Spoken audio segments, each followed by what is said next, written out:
¿qué tal? Bienvenidos, bienvenidas, bienvenides, todos, todas, todes aquí presentes el día de hoy en este proyecto que se llama Converso.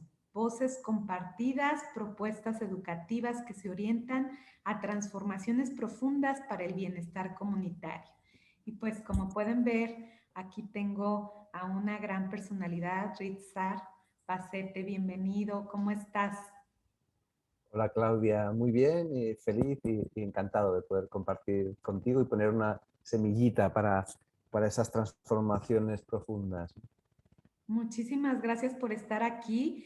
Y pues como ya lo saben, comenzamos siempre con un pequeño fragmento de algún cuento y el día de hoy Ritzar fue tan generoso que nos compartió su nuevo libro que se llama Papá y voy a leer un pequeño fragmento antes de presentar su semblanza. Papá hay más de uno. Desde el principio de los tiempos han existido los papás. Hay papás que son inmensos, otros pequeñitos. Los hay también que se tiran muchos pedos y que no cambian el rollo de papel higiénico cuando se termina. Hay papás invisibles, otros que desaparecen cada mañana para ser abducidos por el trabajo y que no regresan hasta la noche. Salen de casa afeitados y perfumados, pero cuando vuelven parecen zombies refunfuñones. Existen también los papás enfadados que gritan con voz de trueno y nos asustan, pero sabemos que lo que les pasa es que tienen miedo.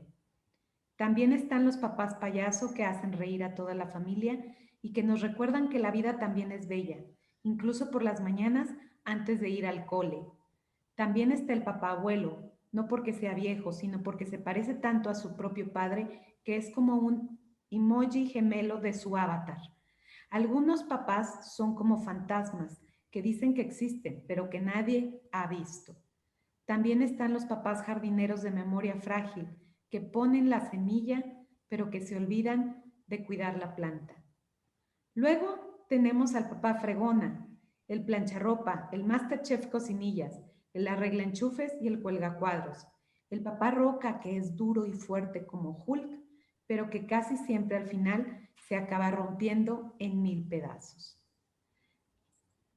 También está el superdeportista, que desaparece cada sábado como por arte de magia con su bicicleta y no regresa a casa hasta que está todo limpio y relimpio. También está el papá cazador-recolector, un superhéroe sin capa que para alimentar a la familia se enfrenta él solo, armado con un carrito, al mundo salvaje y lleno de peligros de las estanterías de los supermercados del mundo. Uno de los más poderosos es el papá osito de peluche. Puede ser todos los papás a la vez, pero conoce los secretos de la magia de las cosquillas, a la vez que es un verdadero samurái, porque llora, se emociona y pide ayuda cuando lo necesita. Atención a este papá, porque es el que tiene el superpoder secreto de dar abrazos, medicina, de esos que curan y protegen y cuyos efectos durarán toda la vida. Rickstar, tu obra. La verdad que es emocionante es que escuchar lo que uno ha escrito, ¿no? Pero yo tengo la sensación de que a veces somos el vehículo, ¿no? De otra fuerza mucho más poderosa, ¿no? Que a través de nosotros y de nosotras, pues plasma toda una problemática y una búsqueda genealógica, ¿no? Y entonces, claro, cuando escucho de tu voz el texto que yo escribí, tengo la sensación de que no es mío y me emociona, ¿no? Ostras, qué bueno, qué chulo, ¿no? Cómo te hace conectar con modelos tan distintos, ¿no? De ser padre. Claro, Rickstar. Pues el día de hoy quiero presentarte formalmente. Es un padre de familia numerosa con todo lo que ello conlleva, hombre en transición y aprendizaje continuo y apasionado por la belleza que hay en las personas y en las cosas. Es además antropólogo por vocación y trabajador social por convicción.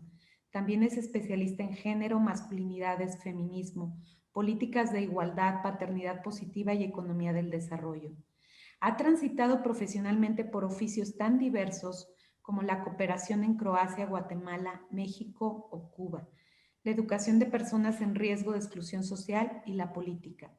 Es también investigador social, consultor, formador y coach de personas y equipos.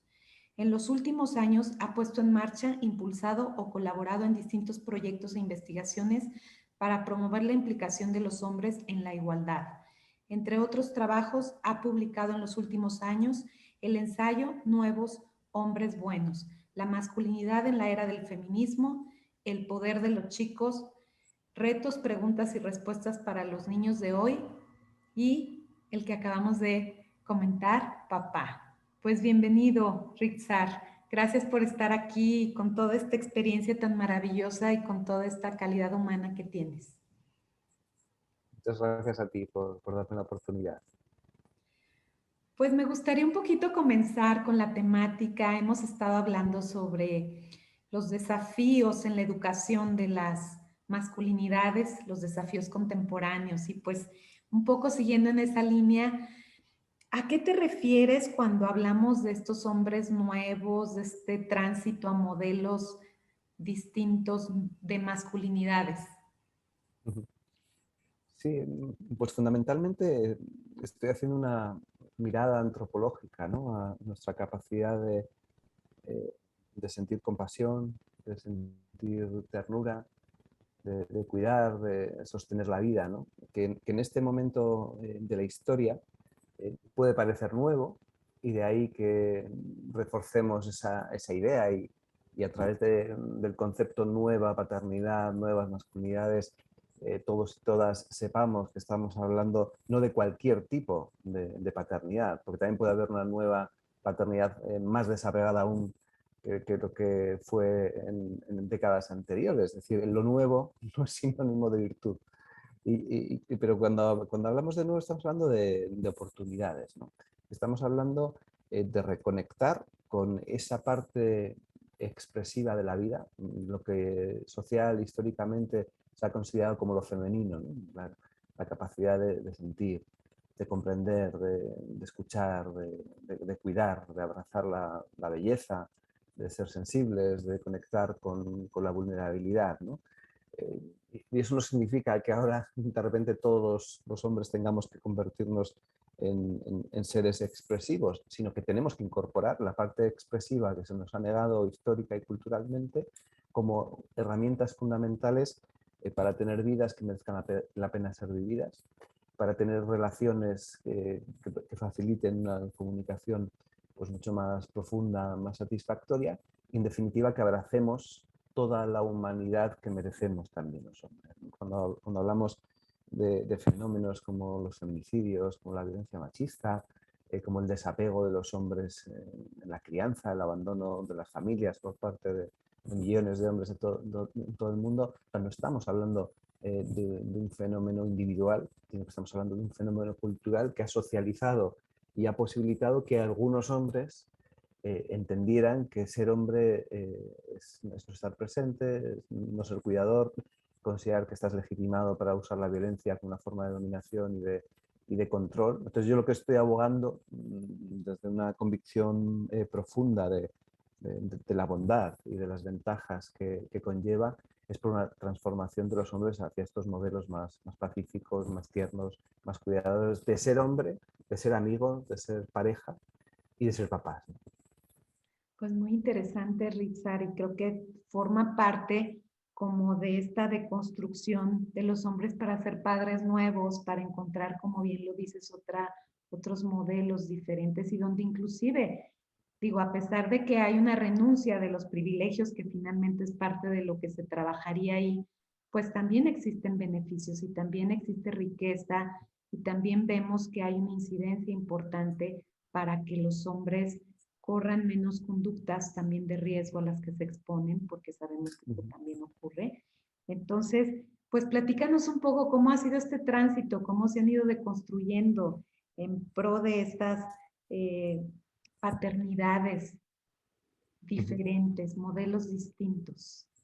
Sí, Claudia, mira, ligado a lo que estábamos conversando hace unos minutos, cuando empecé a investigar, ¿no?, para hacer el libro Papá, ¿no?, que podía haber elegido hacer un libro sesudo, un ensayo para intelectuales, y sin embargo opté por algo que conectase con las emociones, ¿no? Algo que realmente a quien lo tuviera en sus manos, sea hombre, sea mujer, sea padre, sea hijo, sea hija, sea capaz de conectar con la experiencia que tuvo, ¿no? Sobre todo aquel padre que tuvimos o no, aquel padre que fue amoroso o que fue terrible o que fue violento o que fue ausente o que fue generador de apego y de vínculo seguro, ¿no?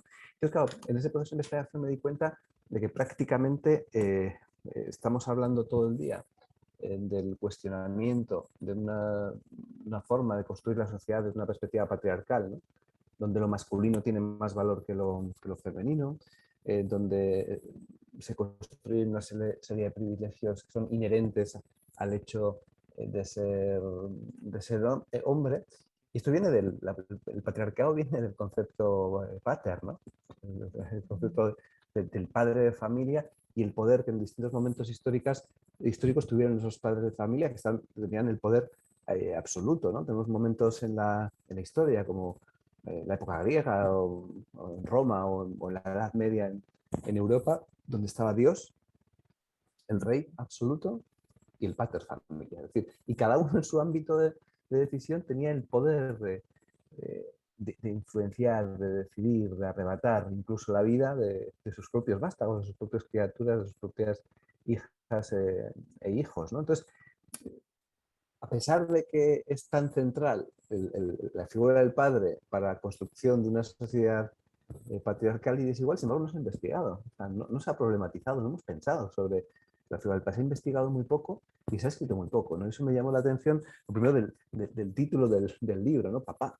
Papá en distintos idiomas puede que sea una de las palabras más repetidas cada día, puede que cada día se repita miles de millones de veces la palabra papá, daddy, père, en los miles de idiomas, ¿no? Que pueblan las distintas culturas del planeta y sin embargo no hemos profundizado, ¿no?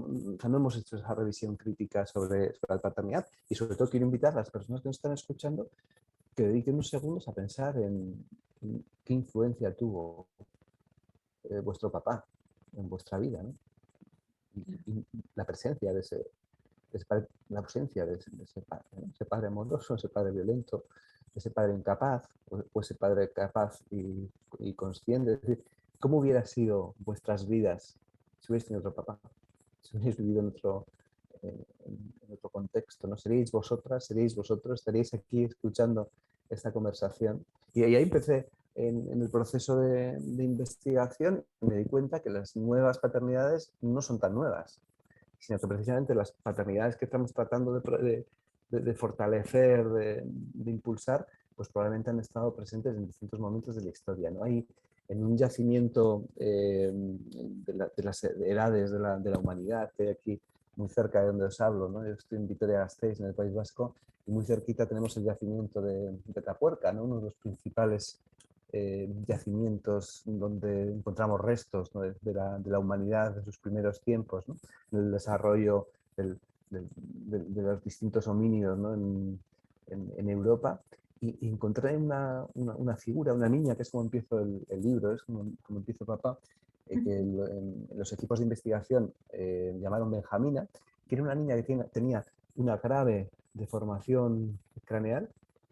Y sin embargo, en aquellos momentos, ¿no? Hace 450.000 años, ¿no? En los albores de la humanidad, es decir, aquellos seres humanos de los que somos parte genéticamente, eh, hicieron que una niña de 9 años que probablemente no podía caminar, no podía masticar, no podía comer por sí misma, no podía lavarse, no podía desplazarse, y sin embargo sobrevivió 9 años, ¿no? en aquellas condiciones. Y esto nos lleva a la reflexión. En una sociedad primigenia, donde el ser humano convivía en pequeños clanes, ¿no? De 50, 60, 100 personas a lo sumo, la evidencia es que ahí no podría haber una especialización de los roles de género como lo entendemos hoy en día, sino que hay, para sobrevivir como especie, es más que probable que tanto varones como hembras se dedicasen a sostener la vida, ¿no? Y por eso elegí esa primera imagen, ¿no? Que me pareció apasionante, ¿no? De ese hombre primigenio, ¿no? Que va con su hija en brazos y lo llamé Manuel, como mi papá, ¿no? Esa idea, ¿qué sentiría, ¿no? Benjamina Claro. desde su discapacidad, desde sus malformaciones, desde los dolores que probablemente sufriría, y esa idea de cómo los varones también tenemos que reconstruir el imaginario colectivo, porque si piensas, cuando pensamos en los árboles de la humanidad, siempre pensamos en los machos cazando, o los machos pintando en las cosas, pero pocas veces imaginamos a los machos de nuestra especie pues, sosteniendo la vida, siendo tiernos, lavando el cuerpo de otro ser querido, ¿no? Y yo creo que reconstruir el imaginario colectivo de que la guerra, la violencia y los privilegios masculinos no han sido una constante en la inmensa mayoría del proceso evolutivo de las distintas especies de sapiens, de homínidos, de humanos, sino que probablemente ha sido pues, una deriva que ha ido asociada a las sociedades en los momentos históricos que necesitaban la dominación del ser humano por el ser humano, que necesitaban la acumulación de riqueza, necesita un sistema vertical, necesita la violencia, una forma de sostenimiento de los privilegios. Es muy probable que si llevamos cientos de miles de años en este planeta y las sociedades imperiales pues llevan a lo sumo 5 o 6 mil años como mucho, pues realmente la violencia es un fenómeno que no ha sido consustancial y que no va precisamente bien con la biología humana, ¿no? con lo que somos en esencia. Me parece muy, muy interesante esto que hablas del imaginario colectivo y cómo poder ir transformando. A final de cuentas, como comentas, es una construcción social, no es algo natural y que vemos que paulatinamente en diferentes estadios de la vida se van mostrando diferentes patrones, ¿no? Entonces, bueno, pues creo que hablando de eso sería interesante el ver ¿a qué nos referimos cuando hablamos de esas paternidades positivas? ¿Cuáles serían como los beneficios que tenemos de hablar de esta co-construcción de sociedades también más igualitarias? Yo creo además que es fundamental, Claudia, porque cuando nos preguntamos ¿qué podríamos hacer para que el mundo fuera mejor? ¿No? ¿Qué podríamos hacer para que los hombres utilizáramos menos la violencia? ¿Qué podríamos hacer para contaminar menos el planeta? ¿Qué podríamos hacer para que las calles sean más seguras, las ciudades más habitables? ¿Qué podríamos hacer para que la economía funcionase de una forma más justa, más armoniosa? Cambiar el ser humano. ¿Y cómo cambiamos el ser humano? Fundamentalmente a través de la educación y de la socialización.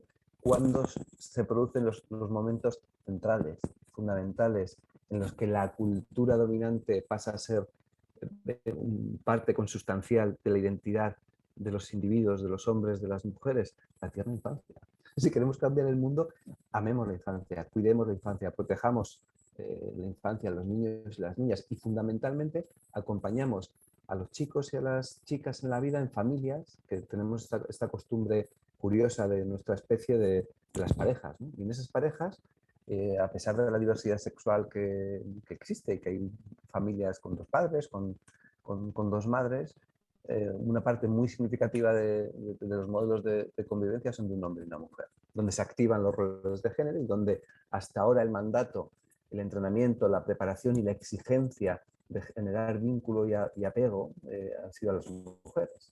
Y sin embargo, cada vez tenemos más evidencia que en aquellas convivencias heterosexuales la figura del padre puede tener un papel extraordinario en la construcción de identidades poderosas, en la construcción y el desarrollo de imaginarios donde las inteligencias múltiples sean las herramientas fundamentales para enfrentar la vida tanto de niños como niñas. Es decir, los hombres, los machos, los varones de la especie sapiens tenemos la capacidad de generar relaciones de apego y generar un vínculo seguro con nuestras criaturas que va a hacer que nuestras niñas sean más poderosas, más valientes, sin dejar de ser empáticas y compasivas, y los chicos sean menos violentos y más capaces de transitar por la parte hermosa, armoniosa y expresiva de la vida, ¿no?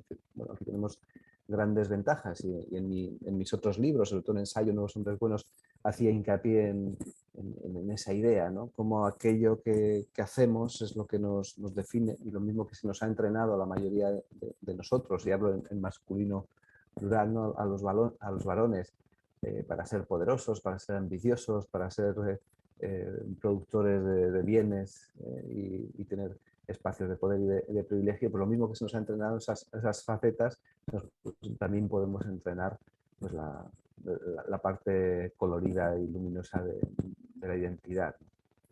Claro, y cuestionarnos estas pautas heteronormativas, como nos comentas, cuestionar estas visiones también jerárquicas, ¿no? Que van constituyendo muchas veces situaciones de violencia. Y bueno, un poco hablando de esta parte, de esa co-construcción de igualdad, ¿cómo se puede construir esta visión igualitaria, por ejemplo, desde que partimos de que no existe a lo mejor en la ley un permiso para la paternidad como lo hay para la maternidad en un momento de una situación de embarazo? ¿Cómo podemos hablar de esta igualdad? Hay, hay posibilidades de transformación individual, y esto también quiero subrayar la idea, ¿no? O sea, tú puedes intentar hacer un cambio personal, pero es muy difícil que solo con tu cambio personal se transforme la cultura y que seamos capaces de cambiar el mundo, ¿no? Es como cuando vamos contra corriente, ¿no? O sea, tú puedes, si el modelo de masculinidad dominante va en un sentido y tú vas en el otro, es decir, si no hay hombres capaces de coger una baja, una excedencia, un permiso, ir donde su jefe o donde su jefa, decirle, mira, yo tengo que cambiar mi horario, tengo que reducir porque mi abuelita está enferma y yo quiero estar a su lado. Y es el deber moral de cualquier ser humano cuidar a quien te cuidó, ¿no? Desde esa perspectiva, claro, es muy complejo de forma individual cambiar la cultura, aunque es la materia prima fundamental. O sea, los cambios individuales posibilitan cambios sociales siempre que vengan acompañados del viento y de la corriente favorable. Y el viento y la corriente favorable en nuestras culturas, en nuestras sociedades, tienen mucho que ver con las leyes y los recursos. Es decir, en España ahora mismo tenemos la suerte de que los permisos de paternidad y de maternidad sean iguales e intransferibles, sean 16 semanas para los hombres, 16 semanas para las mujeres, y eso indudablemente va a generar una cultura más igualitaria. O sea, es un mandato social colectivo que pone el foco en que los cuidados ya no son cosa de las mujeres, sino que los hombres tienen que participar, y esto es desde el simbolismo es absolutamente fantástico, ¿no? O sea, de la sociedad que yo conocí en España, ¿no? Cuando yo nací en el año 73, probablemente mi padre no tuvo ni un solo día de permiso de paternidad. Sin embargo, estos cambios estructurales, estos cambios políticos generan una cultura y una dinámica que influye en que los hombres a nivel individual generemos también unas prácticas distintas, ¿no? Pero claro, aquí es muy importante que se generen esos cambios que son profundamente políticos, ¿no? Y aquí tiene que haber una exigencia, y los hombres nos tenemos que sumar a la exigencia a los gobiernos y a las administraciones públicas para que nos permitan, nos mandaten y nos acompañen en el proceso de asumir la parte que nos toca del sostenimiento de la vida. Claro, pues definitivamente, y esto obviamente que se generaliza a distintas áreas, no solamente en la cuestión de la paternidad, ¿verdad? También, por ejemplo, los cuidados de nuestros padres, de nuestras madres, ¿no? Sería como una parte también de cuestionarnos. Muchas veces las mujeres estamos, o parecería que estamos a cargo de cuidar de los demás y postergamos muchas veces nuestra persona en ese sentido. Entonces, creo que compartir también involucraría un nivel de conciencia distinto, y también pensemos que en este cuidado y en esta atención un poco que lo comentas, yo trabajo con mujeres con cáncer de mama y veo como en muchas de las ocasiones no enseñamos al varón a acompañar en estas situaciones de enfermedad, y muchos de ellos, al no saber manejar sus estados emocionales, terminan yéndose de la relación, ¿sí? Entonces, no es realmente que hayan abandonado porque así lo hayan deseado o que hayan tomado esa decisión, más bien es esta parte de no comprender muchas veces cómo manejar sus estados emocionales y cómo comportarse frente a una situación de acompañamiento, ¿no? Ujú, Ante una persona que a lo mejor ha sido el centro de la familia. Entonces, ujú. bueno, eso es algo como muy común que se suscita y que creo que sería como un buen ejemplo también de profundizar en estos cuidados de los que hablas, Ritza. Bueno, eh, un poquito hablando de estas temáticas, también quisiera tocar un punto que me parece como muy fundamental.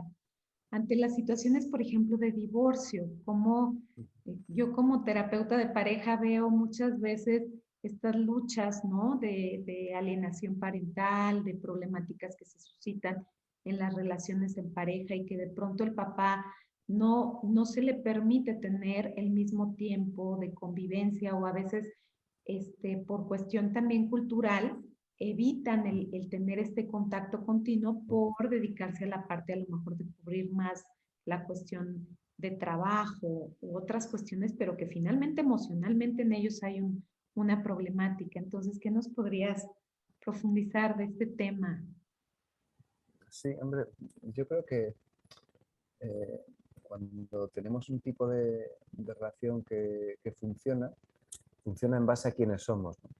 Y cuando dejamos de tenerla, ese tipo de relación que antes funcionaba, o que funcionaba mal, o que no funcionaba como quisiéramos, cuando nos iniciamos un proceso de separación, eh, nos vamos con nuestros fantasmas, ¿no? Cuando hablamos de que vivimos en un sistema patriarcal que beneficia al varón, que es desigual en el reparto de las tareas de cuidado, es decir, quién se encarga de la agenda pediátrica de nuestras criaturas, quién cambia el papel del baño cuando se acaba, ¿no? ¿Quién limpia el baño, quién plancha, quién friega, quién compra, quién cocina y quién es responsable de todo eso, ¿no? Entonces, me parece muy interesante lo que planteas pues con un pequeño matiz, ¿no? Con el tema de la alienación parental, ¿no? O sea, yo creo que ahí sí que es importante distinguir la definición del SAT, ¿no?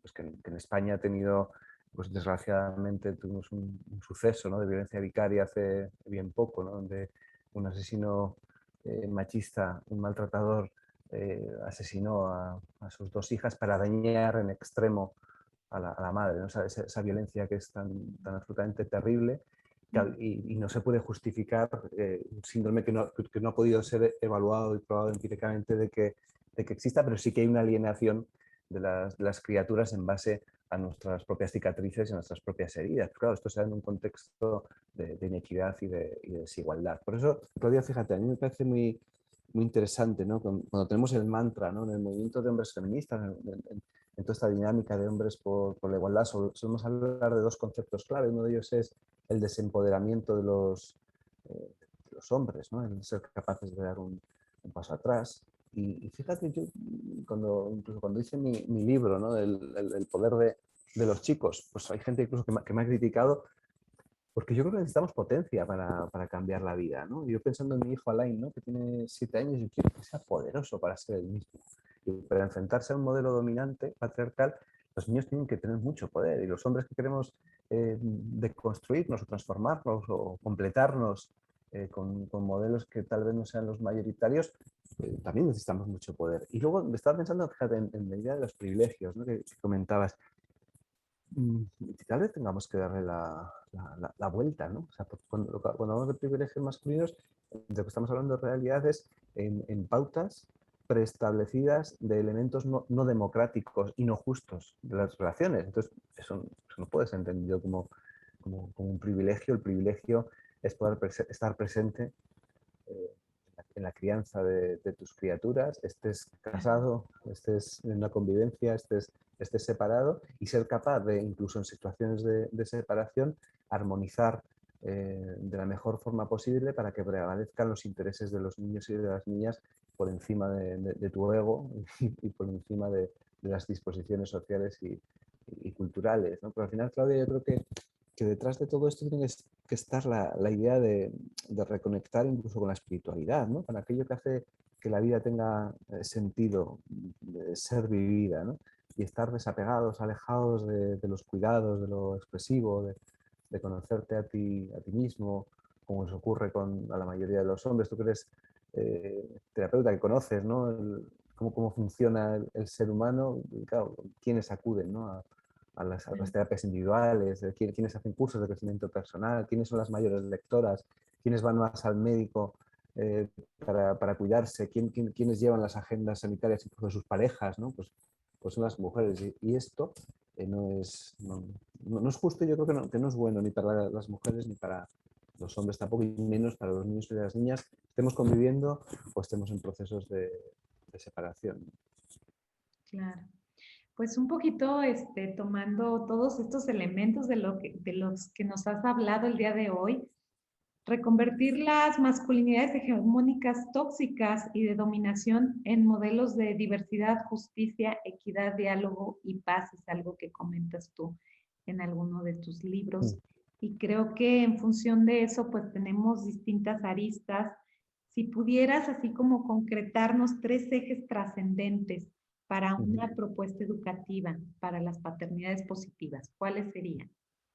Lo primero que hay que entrenar, nos tenemos que entrenar, preparar y capacitar los hombres para el sostenimiento de la vida, porque la mayoría de nosotros no lo hicimos en edades tempranas. Es decir, no es baladí que a nosotros no se nos regalen muñecas, que no se nos regalen kits de enfermería. O sea, hay que preparar a los hombres para el sostenimiento de la vida antes de que nazca nuestra primera criatura. Es decir, las administraciones públicas tendrían que estar pensando los sistemas de salud en capacitar a los hombres para acompañar de una forma eficaz y efectiva la creación de la vida, ¿no? Porque además hay datos fantásticos, ¿no? Alrededor de estas tres propuestas que te voy a hacer. La preparación de los hombres en la cultura de los cuidados. Dos, asumir al menos el 50%, además de una forma pactada y negociada con nuestras parejas, de la ejecución de las tareas que hacen posible la vida. Todo esto que en la pandemia y en los confinamientos hemos aprendido de forma global en todo el mundo, que es fundamental, ¿no? Los equipos de fútbol no sostienen la vida, ni los campeonatos, ni las banderas, y difícilmente los tanques y los aviones sostienen la vida, ni siquiera esa concepción genérica de patria, ¿no? Al final lo que sostiene la vida es quien produce alimentos, quien los elabora, quien limpia todo lo que está detrás de la elaboración de los alimentos, quien friega, quien plancha, quien nos vende los alimentos, quien nos cuida cuando tenemos un problema de salud. Entonces, asumir la parte que nos toca y que se produzca ese cambio identitario a nivel individual, a nivel de una forma parental, de ser hombre en la paternidad, que sea positiva y eficaz, requiere que contabilicemos en nuestros hogares, en nuestras relaciones de pareja, quién hace qué y qué tiempo dedicamos cada uno y cada uno, y tomar conciencia de cuánto nos falta para llegar al 50%.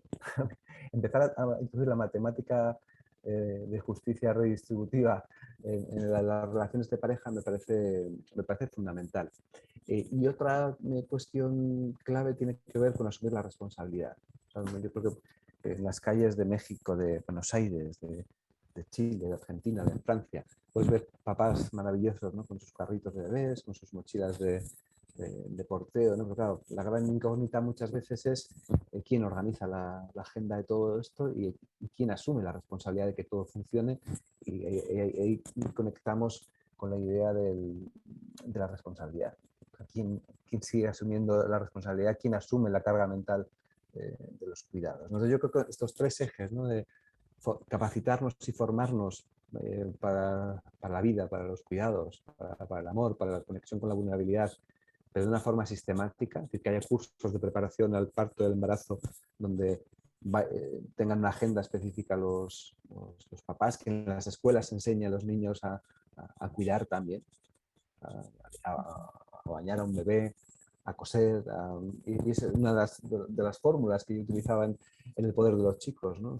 Pongamos a los chicos a transitar por la parte expresiva de la vida y a hacer cosas que se supone que son de chicas, de mujeres, y luego no quedarnos en la teoría, sino pasar a la práctica. Y pasar a la práctica significa que esta noche que vamos a cenar prepares tú la cena, y no solo que la prepares tú, sino que hayas compartido la organización y la planificación de todo el proceso familiar, y eso implica también fomentar y apoyar la autodeterminación y el empoderamiento de nuestras parejas. Es decir, esa imagen del hombre proveedor, lo que tenemos claro es que en las sociedades profundamente transformadas, ¿no? Como son esta sociedad global en la que vivimos, los sistemas familiares más eficaces son aquellos que los economistas llaman de doble entrada, ¿no? Donde tanto la mujer como el hombre, en el caso de las parejas heterosexuales, sean capaces de producir bienes que aporten a la economía, es decir, que sean proveedores de recursos, pero también proveedores de cuidado. Y eso hace que seamos un equipo, y eso hace que seamos más eficaces, y eso hace que si tú tienes que hacer una tesis doctoral o tienes un sueño, pues tú lo puedas cumplir, porque yo siendo varón me voy a encargar en una etapa de mi vida de forma principal de los cuidados, y tú vas a poder hacer lo mismo por mí. Pero el privilegio anquilosado es el que nos lleva a que siempre seamos nosotros los que sabemos ser beneficiados, ¿no? Pero es un beneficio que, si no es del sistema, si no es de toda la familia, si no es también de las mujeres, pues al final estamos hablando de una contradicción que no se sostiene, ¿no? Que no es satisfactoria. Claro, pues nos dejas con muchas reflexiones sobre la mesa, pero sobre todo que se pueden materializar en propuestas, y eso es lo más interesante de todo. Y pues bueno, Ritzar Bacete, el libro que presentamos también el día de hoy, que es el de Papá, es un libro sobre los hombres y la paternidad, pero conectado y agradecido también hacia las mujeres y las maternidades, que pretende sanar y tender puentes entre mujeres y hombres para avanzar hacia la igualdad de género y prevenir la violencia contra las mujeres y también la que se ejerce contra las niñas y los niños, niñas. Y entonces, pues, muchas gracias por compartirnos.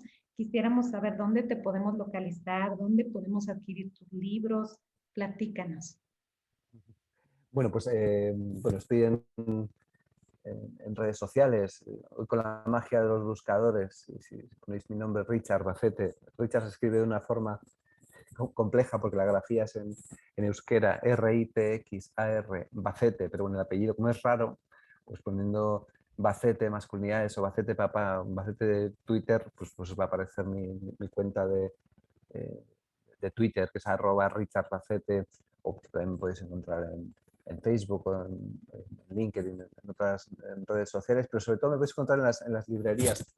Y en México todavía no se distribuye Papá, pero me consta que hay interés en que se pueda editar el Papá también en México, en Argentina, ¿no? Estamos en ese proceso de expansión de Papá, pero bueno, sobre todo nos podemos encontrar en la vida, en los sueños, y como hemos hecho tú y yo, Claudia, ¿no? Pues de repente hemos confluido a pesar de estar a 10.000 kilómetros de distancia, ¿no? Y hoy en día es fácil encontrarnos. Y bueno, si tenéis niños, este es un libro dirigido a los chicos, acompañar a los niños en el Muy proceso de bien. emancipación. Si tenéis niños entre 6 y 14 años, yo creo que es un libro muy especial, que lo hice pensando en mi hijo Alain, ¿no? Y todo esto está sustentado en la parte teórica, ¿no? de mi libro más importante, ¿no? Que es donde está todo el fruto de trabajo y de investigación de más de 20 años, ¿no? Sobre los hombres, la igualdad, las relaciones de género, nuevos hombres buenos. Quedamos por la séptima edición, o sea que bueno, parece ser que ha llegado un momento donde había interés, y luego está pues mi gran criatura, que estoy profundamente enamorado de ella, que es este libro Papá. Además os adelanto que la última historia que aparece es la historia de mi papá. O sea, empiezo por el Paleolítico, pero me parecía que era importante pues terminar con la historia que yo cuento a mis hijas y a mi hijo sobre la historia de su abuelo, ¿no? Porque todas las historias que aparecen en el libro están contadas por los niños y las niñas, ¿no? Tenemos desde las hijas de Barack Obama, contando la vivencia de haber tenido un padre feminista y poderoso, pero también una de las hijas de Amenofis IV de Akenatón, que hace ya muchos siglos fue el que tenemos constatado el primer padre nuevo, el primer hombre nuevo de la historia. Pero tenemos la historia también de José de Nazaret, tenemos el mito de Eneas, John Lennon. O sea, es un crisol de paternidades, un abanico que seguro que alguna de ellas nos conecta, y espero que nos emocione y que nos lleve a aprender de nosotros Nosotras es curioso porque hay muchas mujeres, digamos unas mujeres adultas, que el libro les ha servido para reconectar con su papá, ¿no? Con aquel padre que tuvieron y reconocer también con sus luces y sus sombras lo que los padres nos han aportado.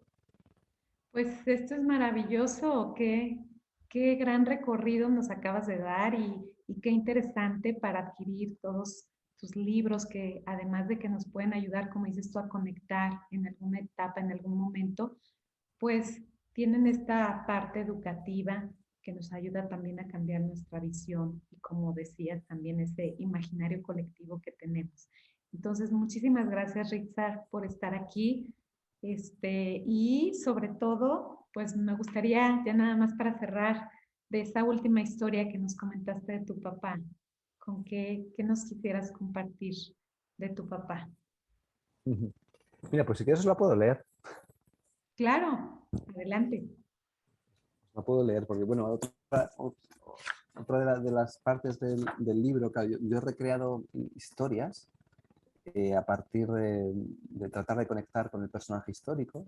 Algunos personajes son del presente, pero claro, cuando estoy leyendo o cuando las personas están leyendo los cuentos, no saben de quién estamos hablando. Entonces, al final del libro hay un juego, entonces en cada cuento te lleva a una página y ahí te cuenta quién fue ese personaje real, ¿no? Esos papás extraordinarios, valientes, poderosos, villanos, ¿no? También he recogido algunos papás del cine que no han existido en la vida real, como Darth Vader, ¿no? Me parece un personaje que es fantástico, ¿no? Cuando está a punto de morir, ¿no? Y Luke, a su hijo, dice, papá, necesito salvarte, ¿no? Y Darth Vader le dice, no, deja que quiero verte con mis ojos, quítame la máscara, ¿no?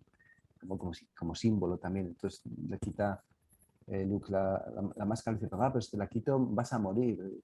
Dice, necesito salvarte. Y el papá dice, a pesar de haber estado toda su vida en la parte oscura de la vida, le dice, ya lo has hecho, ¿no? O sea, pudiendo verte con mis propios ojos, ya me has salvado, al final el amor cura, ¿no? Entonces, bueno, pues yo terminé esta historia porque la parte fundamental de mi trabajo pues está dedicada pues a mi pareja y a mis criaturas, ¿no? Y por eso el legado de nuestros ancestros y ancestras me parece fundamental cuidarlo, ¿no? Por eso llamé a la historia Papá Apego, ¿no? Entonces estoy yo en casa con mis criaturas y me dicen, ¿cuándo llega mamá?